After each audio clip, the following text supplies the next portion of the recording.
really say earlier, I am the youth pastor here. I'm about to have a seizure. Not really. Just kidding. I gotta tell you, I am really pumped to talk to you guys this morning.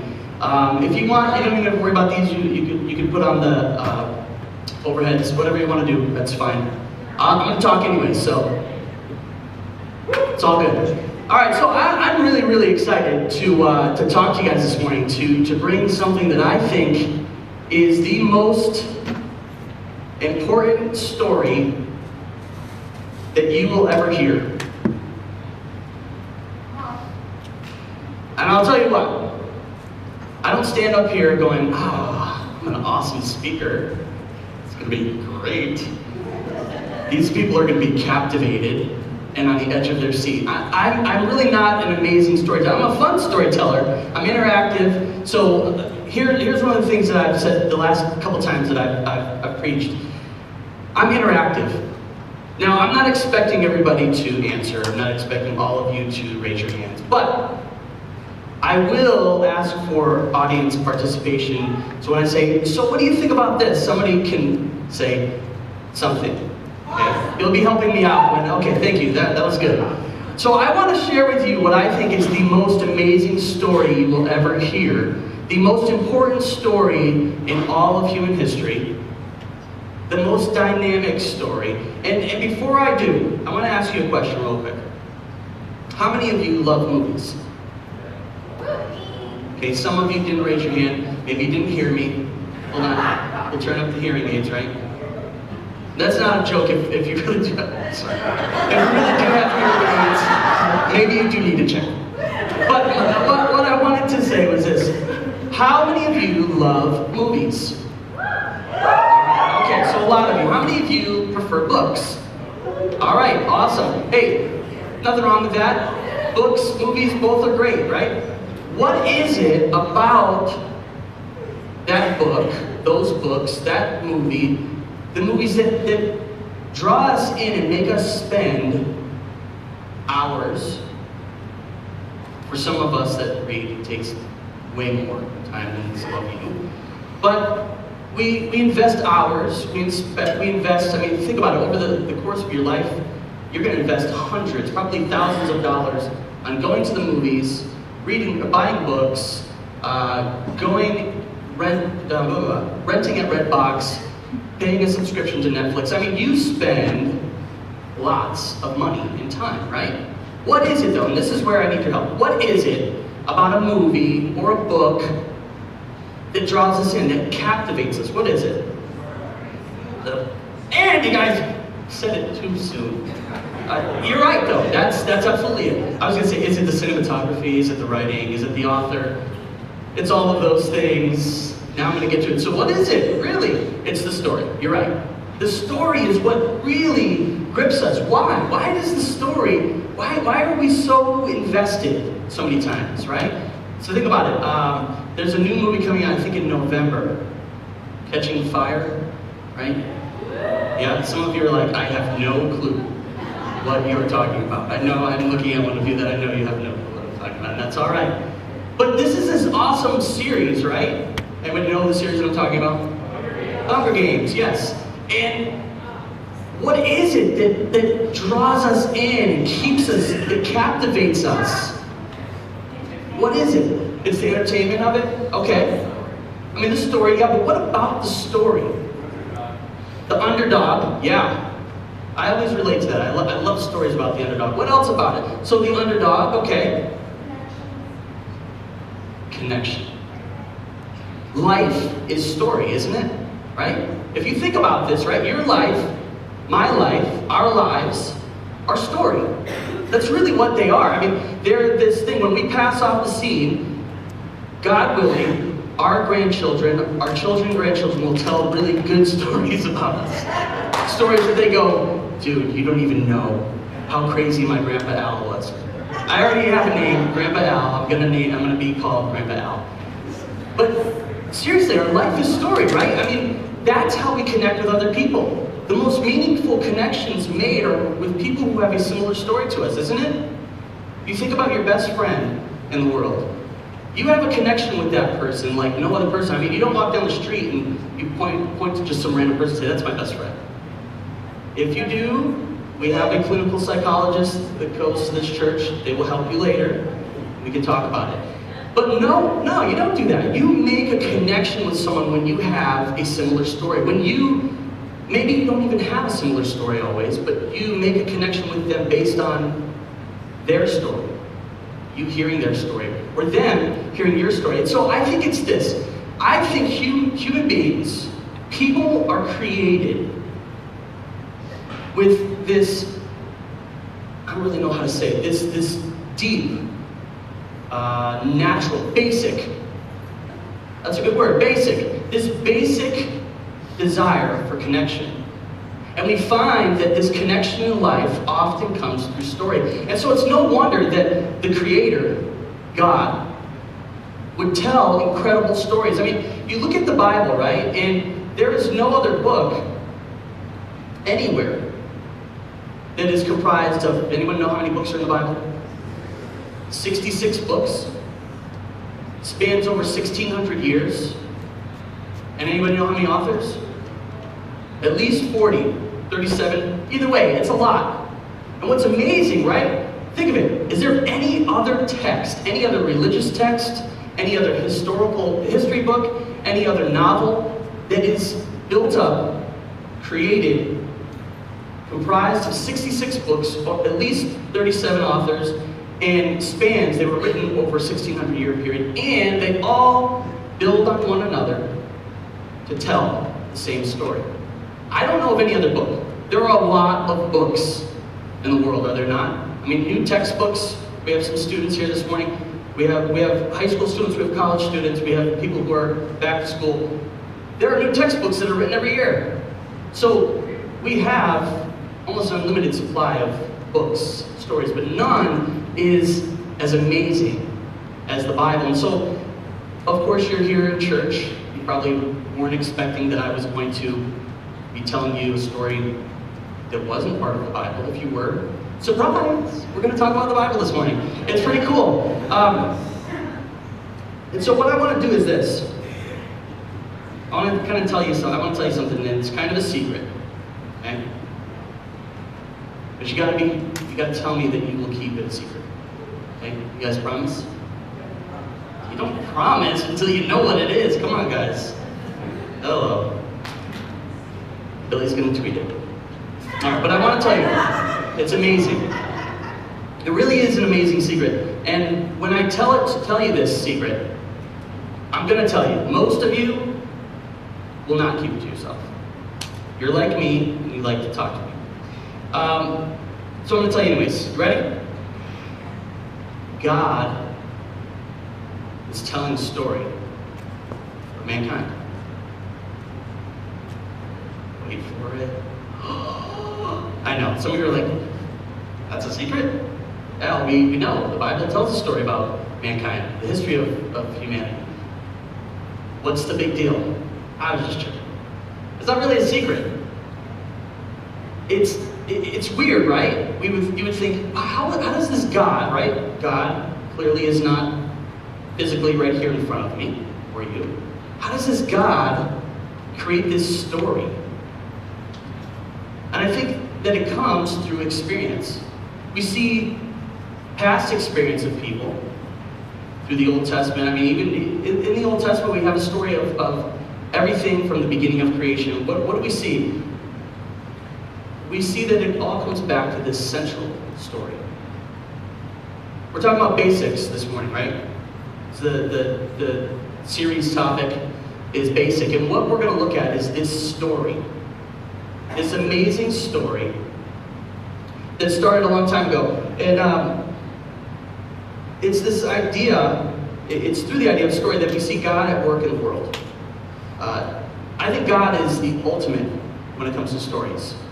What do I mean by that? Well, no one else is both the author, storyteller, and also a role player. I guess you could have someone that does that. People write stories all the time, but I think God is the ultimate when it comes to actually doing this. Does anybody know, is there a book where someone is both the author, they are the narrator, and they put themselves in the book? I guess that would be an autobiography, huh? Several movies? Okay. But I think, going back, God is ultimate when it comes to this. We go to the beginning, right? How does the story start out? Anybody know? How does the story of human beings start out? According to the Bible, how does it start? How does it start? What's that? God created, yep, actually just before that. In the beginning, I mean, every good story starts out in the beginning. There is one story that I will tell you, and I'm just quickly. Long time ago in the galaxy. That's a pretty amazing story, I will say. But this story starts in the beginning. That's where every great story usually begins. You don't pick up halfway through the story, or else it's like one of those weird, I don't know, funky movies where it starts off in the middle and then you have all these flashbacks. You're like, wait, what? What's going on? But this story starts in the beginning, and we find ourselves at the beginning. There's nothing but God. So the story starts with God. It starts in the beginning with God, and He's busy, right? In Genesis, we see that He's busy creating things. He's setting things in motion. He creates the heavens and the earth, the light and darkness. I just said it in opposite order, but it doesn't really matter. The point is, He's creating all of these different things. And so ultimately, we come to the culmination, to the pinnacle of creation. Anyone know what that was? Man. And not man like the male part of human beings, but people. He created two people. Everything else was good. I mean, everything God created was good, but we were very good. We were the pinnacle. We were the ultimate. Think of it, right? What other created thing has the very breath of God? Nothing. You were created in the image of God. Sorry to say, but donkeys were not. Dolphins were not, right? We were. And so it's pretty cool. Everything was perfect. There were like wild animals bringing smoothies. Actually, this is like how I think of it, right? Because you think of it, it's kind of fun. Here's why, I mean, yeah, it's fun, I know. But here's how I picture it, right? You have lions, and you have other meat-eating animals. How did they not kill Adam and Eve, right? I mean, so they must have been delivering food or whatever. Either way, it was a pretty incredible thing. I always picture, right? They probably were like hang gliding on a big eagle, or like flying through the canopies with monkeys. Yes, that is another movie, book, Tarzan. But that would be perfection to me, to be able to do those things. And so we have this story where God creates these amazing beings, human beings. And so the scripture tells us that everything else was good, but we were great. Not angels. When you think of angels, I mean, what do you picture when you think of angels? There's two things that you picture. Fat babies, or big, beastly, strong guys. Either way, fat babies with wings are cute and nice. The big, beastly, muscular guys with wings, they're awesome too, because they can beat the snot out of pretty much anything. They're awesome, right? But they're not the pinnacle. They weren't great. Dinosaurs, right? You would think if there's anything that was created that was like the greatest thing, the most powerful thing, it was dinosaurs. Nope. People. And so, one of the central characters in this story is us. Again, that's why I think, honestly, human beings are created with this natural inclination, this natural desire to connect with each other through stories. Think about history, right? Before there was ever written history, written accounts of what people groups were going through, what did they do? Does anyone know? They told stories. We call it oral tradition, right? They would tell these stories to their people over and over and over and over so that it became second nature. They already knew. They were like, yeah, oh yeah, no, I know that story. I can even tell it to you. We have this natural desire, this natural created inclination to story. And so This would be a decent story, I think, if that's where it ended. That God created the world, created animals, flowers, trees, human beings, and it was perfect. That would be a decent story. I mean, that's nice, right? But it doesn't end there. See, no great story ends with just a painted picture of pleasantness and just normal. And that would be boring, wouldn't it? I think that would be boring. What is an essential part of a story that makes the story even better?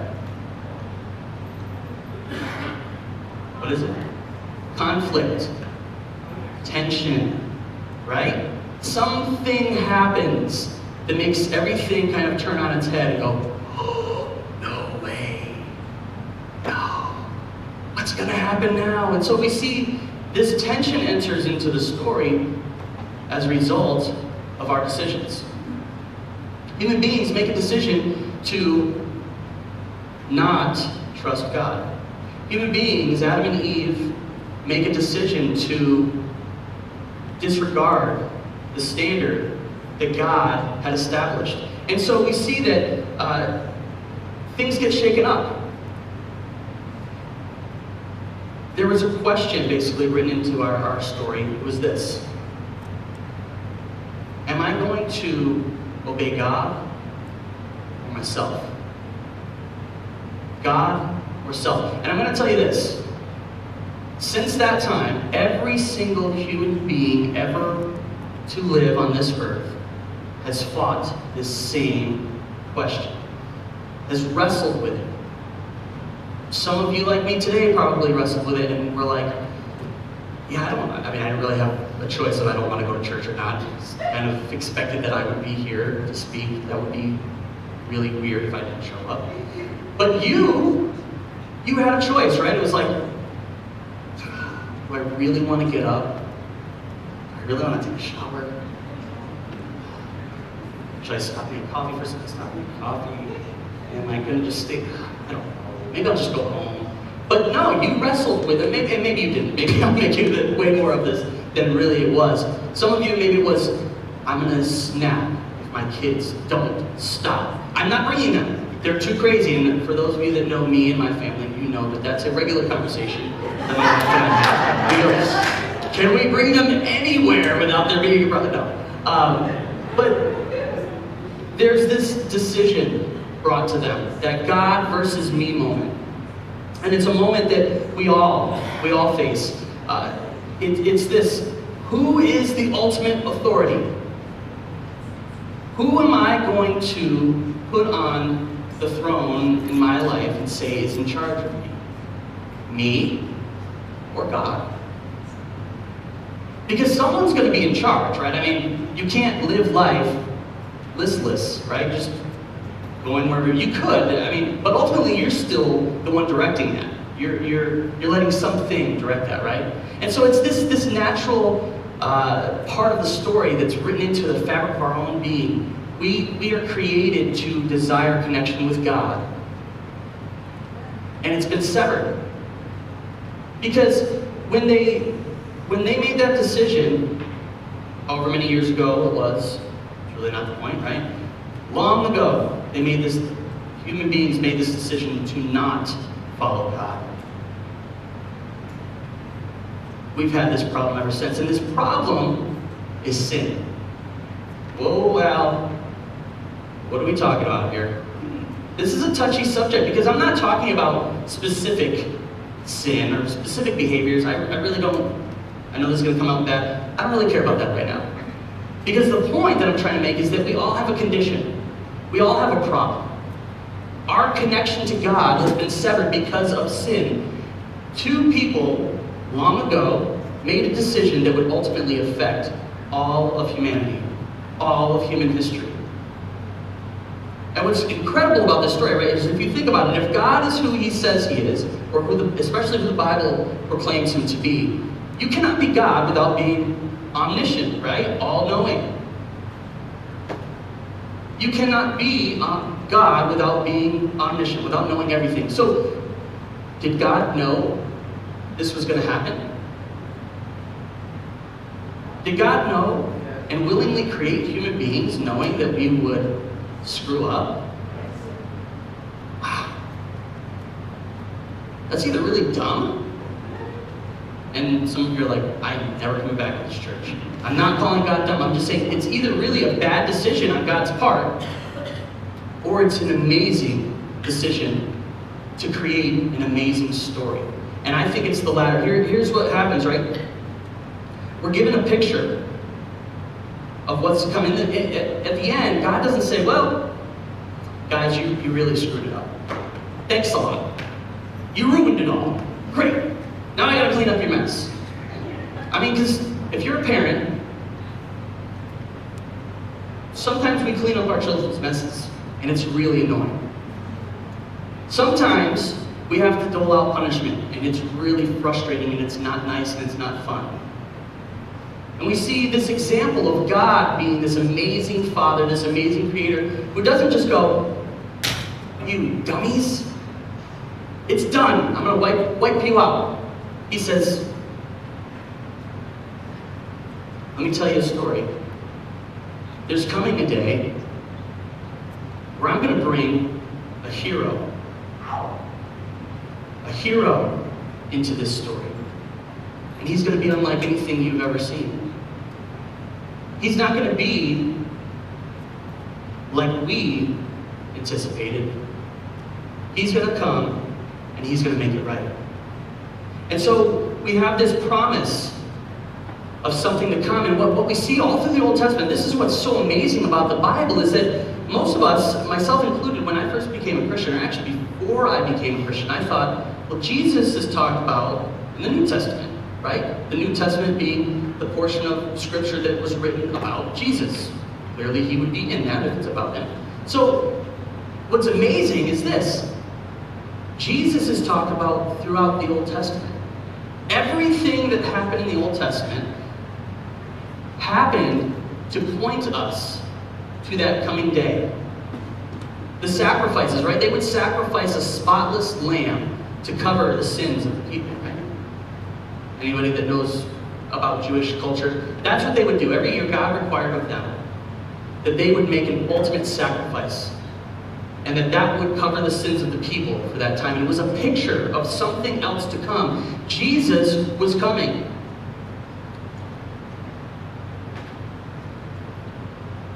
He would come on the scene and be the ultimate sacrifice, the last sacrifice for all humanity. And so, I want to tell you a story real quick. You guys want to hear a story? Alright, let me tell you a story.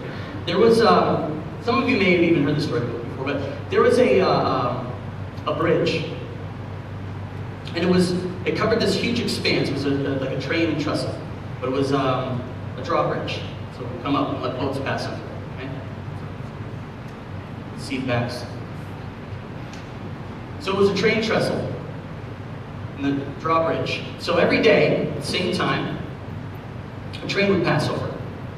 And it passed over safely because there was a switchman, someone who would sit in this little box and ensure that the bridge would come back down. Now obviously the bridge couldn't stay down because you'd have huge ships coming through this canal or down this river or wherever, whatever it was. If they went through, they would have hit the bridge and everybody would have been in deep trouble.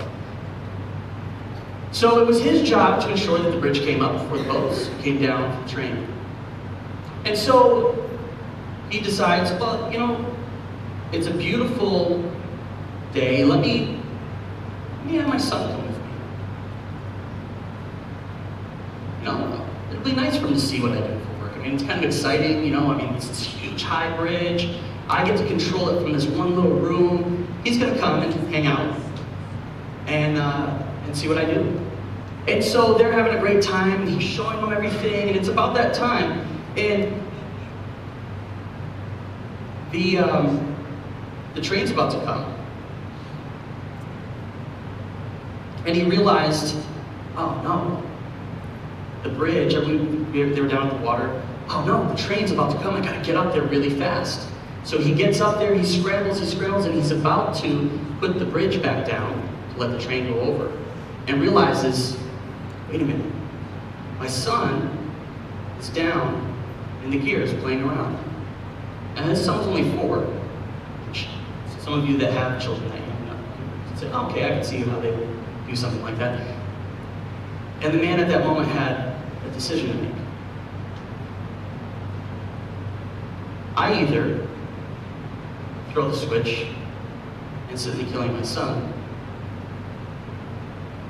or I leave it up and I kill all those people. Story. Connection. See, some of you are making a connection in this because you understand sacrifice. Some of you are making a connection with this story because you've heard it and you know where it goes. Some of you are making a connection because you have children. And you can't imagine sacrificing your child for a bunch of strangers. And so the story goes on. The man throws the switch.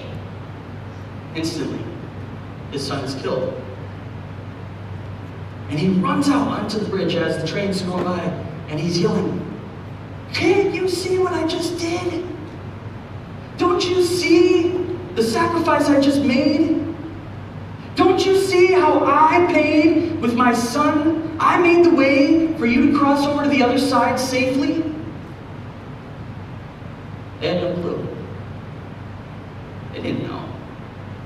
They passed on, drinking their coffee, tea, eating their breakfast sandwich, reading the newspaper, thinking about what they were going to do later that day when they got home, thinking about, oh man, am I going to be late to work? I got this deadline. Unaware, never acknowledging the sacrifice that was just made. And so, this story is a picture of God's story to us in the Bible. He promises that I'm going to send someone who's going to make everything right. And I'll tell you what, it would be a great story if I wrote it. Because I wouldn't send my son to make things right in the world. Shoot, I'd send one of them angels, right? No, one of the big guys. To hammer it home, beat it down. And that's the amazing thing about this story from God, is that his way of telling the story, his idea of the perfect story, of the greatest story, is not force and military might. It's sacrifice. And so it was nearly 2,000 years ago that we look back and we see Jesus comes on the scene, just as God had promised, just as the Old Testament scriptures foretell, and every single thing that he did lined up directly with Old Testament prophecy, Old Testament scriptures. And I want to challenge you on this. I heard somebody say this this week. Don't take my word for it. You need to go back and you need to study and look and see, how does the Old Testament, obviously I don't have enough time to spend telling you all the places in the Old Testament where Jesus fulfills prophecy, but please go back, check it out, because what I'm telling you is this: is Jesus fulfilled every promise God made in the Old Testament to make things right for us. Amazing. And so we look at 1 Corinthians chapter 15, 1 through 11. It goes back, again, it all comes back to story, and it all comes back to a specific story, the gospel story. Paul says, let me remind you now, dear brothers and sisters, of the good news I preached to you before. You welcomed it then, and you still stand firm in it. It is the good news, or the gospel, that saves you if you continue to believe the message I told you. Unless, of course, you believe something that was never true in the first place. I passed on to you what was most important and what had also been passed on to me. Christ died for our sins, just as the scriptures said. He was buried and he was raised from the dead on the third day, just as the scriptures said. He was seen by Peter and then by the 12 apostles. After that, he was seen by more than 500 of his followers at one time, in one single instance, most of whom are still alive, though some have died. Then, he was seen by James and later by all the apostles. Last of all, as though I had been born at the wrong time, I also saw him. Paul also saw him. For I am the least of all the apostles. In fact, I'm not even worthy to be called an apostle after the way I persecuted God's church. But whatever I am now, it is all because God poured out his special favor on me, and not without results, for I have worked harder than any of the other apostles. Yet it was not I, but God who was working through me by his grace. So it makes no difference whether I preach or they preach, for we all preach the same message you have already believed. It's the same message every time. There's a problem. God has a solution. It requires sacrifice. And then in the end, there's victory. I gotta tell you, to me, that's an amazing story. We all love the hero who in the end comes back, right? Think of this. If you took any one part of this story, it would be a good story, right? Sacrifice is beautiful. Someone who is willing to pay the ultimate price, sacrifice their lives. I mean, we celebrate it every year, don't we? Memorial Day. We remember people who have laid down their lives to give us freedom and security here in the United States. And it's awesome. So we celebrate that. We get so excited for someone who's willing to put their life on the line. We just celebrated the 50th year of the March on Washington, right? People who laid their lives down for a great cause. We celebrate that. We also celebrate burial, right? Most of you have been to funerals. Sometimes it's sad, sometimes it's great, and it's a celebration of that person's life, and it's a way for us to experience closure. And then resurrection, I mean, that, you talk about something supernatural. We love the supernatural, right? The thing that is unimaginable. We want it to be true, right? How many of you want flying cars? Yes. How many of you want hoverboards? Still do? I'm going to tell you right now. Some of you, again, are too young or too old and have no idea what I'm talking about. But the point is, right, it's something that's unimaginable. We can't imagine human beings standing on a skateboard floating around, or cars flying around. I mean, we can imagine them, but it doesn't seem plausible. Possible, yes, anything is possible, but plausible. So we cheer for the thing that is unimaginable. We get excited about it. And so the gospel story, if we take just one of those elements, it's a good story. But when you combine death, sacrifice, the burial, memorial, and the resurrection, you get an amazing story. You get the greatest story ever because it impacts all of creation. It impacts us to the very core of our beings. We who, because of sin, are separated from God. You figure it's kind of like your cable coming into the house and somebody cuts it. You have no connection to that cable and you are watching static. When someone restores it, it's like, right? I'm serious. It's the same thing with Jesus. Maybe that's just a weird metaphor, but that's the one that I had thought of, was that he restores our connection back to God so that we actually see God. We actually have a relationship with God. And so for many of you, this might be the first time you've ever heard the full story of Jesus. Jesus was sent by God. He was the Son of God to come and pay an ultimate price for human beings who had been disconnected from God as a result of sin. You look around this world, I mean, there's no denying that there are bad things that are going on. It is. I mean, any number of you could probably give an example of something even in your own life that was junky, that you would say that was sinful what that person did. The human condition, we have this proclivity, this inclination to do wrong. We have this ability in us to do good, certainly. But sin exists in this world. So Jesus came, and it was amazing because he came and lived this life that was unlike our lives. It wasn't all for him. It wasn't all for gaining. It was all for you. Because then he laid his life down, was beaten, and hung up on a big cross to bleed and die for you, for me, for our sin. And then they laid him in a tomb, thinking that it was over and it was done with. It's horrible, our hero died. It would be like Batman. Think of the hero, right? Batman. Dark Knight Rises. Bane breaks his back, throws him in a pit. and you think the story's done. He climbs back. It's the same story of Jesus. Jesus, when we think it's all done, and it's over, and he's in the grave, he comes back, rises and shows, man, I just conquered, I slayed, I slaughtered, and laid out cold death and sin and the grave. Yeah, it's an awesome story. I'm going to tell you what. That is what he did for each and every one of us. Why? Because the story doesn't end there. That's what's so cool too, is here we think, oh, this is great. Sacrifice and redemption and coming back, and then it's over, right? We get salvation and God forgives us and our lives are right with him. Well, guess what? There are people who have not heard this story. And when we look at Ephesians 2, chapter 2, 8 through 10, it says, God saved you by his grace when you believed. Or another version says, it's by grace through faith that you are saved. It says, and you can't take credit for this. It's a gift from God. Salvation is not a reward for the good things we have done, so none of us can boast about it. For we are God's masterpiece.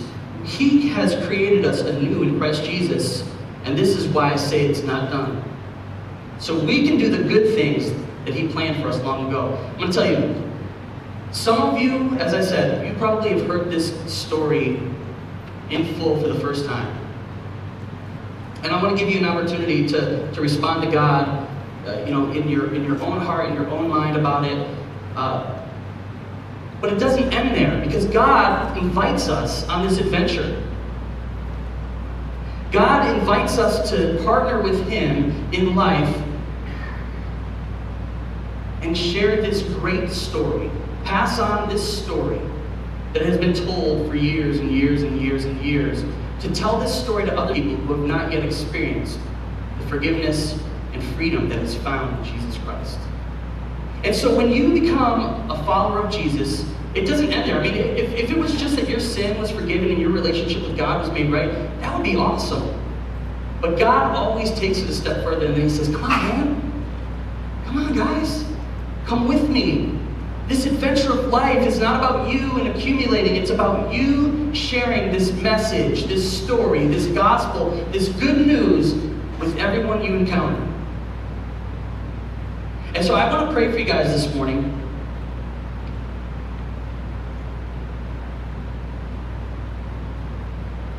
I want to pray that if you are feeling any sort of connection to this story that I've shared, this thought that I've shared, if you want to know more about Christ, I'm just going to encourage you. There will be people in the back, in the VIP section, the Connect section. You don't have to do it now. You don't have to be embarrassed. Then you can fill it out on one of our connection cards. However you want to do it, but I want to encourage you. God says this: today is the day of salvation. Today is a day where you can be made right with God through a relationship in Jesus Christ. And it's simple. It's this. Nobody had to tell me and convince me that I did wrong things. We all do. Everybody messes up. But what was amazing to me is that God showed love to me even though I messed up. And Christ died for me while I was still at odds with God, doing what I wanted. And today, if you feel that way, if you feel, I want to know more about this relationship with Jesus Christ, I want to invite you, like I said, you can either see somebody in the back later, you can talk to me later, you can call me this week, email us at the church. We want to talk to you about this because it is the greatest story ever. And you are invited to be a part of the story. Everyone is invited to be in the kingdom. And I want to tell you, if you are a Christian and you've just been kind of loafing, you've just been kind of flying below the radar, been doing nothing, God has great things in store for you. God has something specific. This says, so we can do the things he planned for us long ago.